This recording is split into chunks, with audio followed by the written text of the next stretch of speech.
Hey guys, it's Travis here with FH Beerworks. We're out at our east location today, brewing batch number 1. We're about halfway done with the batch right now, so I just wanted to kind of walk you through and let you know what we're doing and how all this stuff works. So if you can see behind me, this is the Mashtun and grist hopper.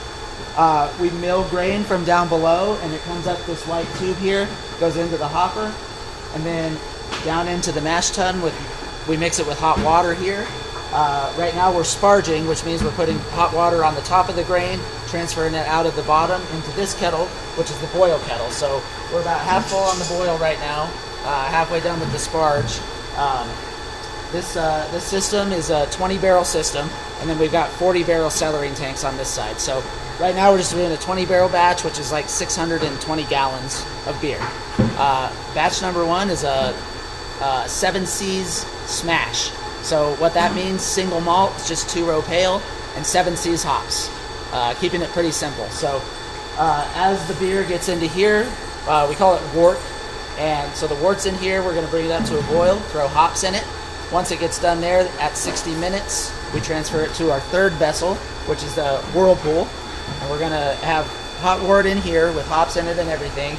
We're going to spin it around in this tank, pull the hop tub out, and then transfer off the bottom. So after whirlpool, we're going to go down to the heat exchanger. So this heat exchanger takes the boiling hot wort from boiling temperature to room temperature through this with the exchange of heat from cold water.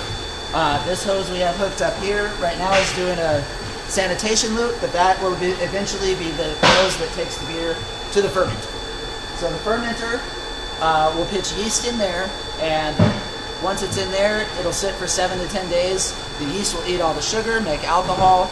Then all of these types here are glycol.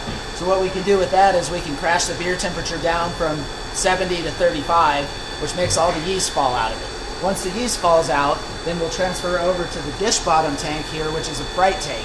What the bright tank does, the bright tank is our carbonating tank. So that's where we have cold beer going into it. We force CO2 into it, and then it sits for 1 to 2 days, and out of that tank we have finished beer. So out of that tank we'll keg, we'll can, and that's where the deliciousness comes from. So yeah, we just wanted to show you around. If you haven't been out here, we're at 2490 Victor Place. It's just south of Constitution on Powers. So if you're going south on Powers, you'll go a little bit past us, turn in on Victor Place right by the U-Haul, and then head back north on Victor Place. Thanks for checking us out.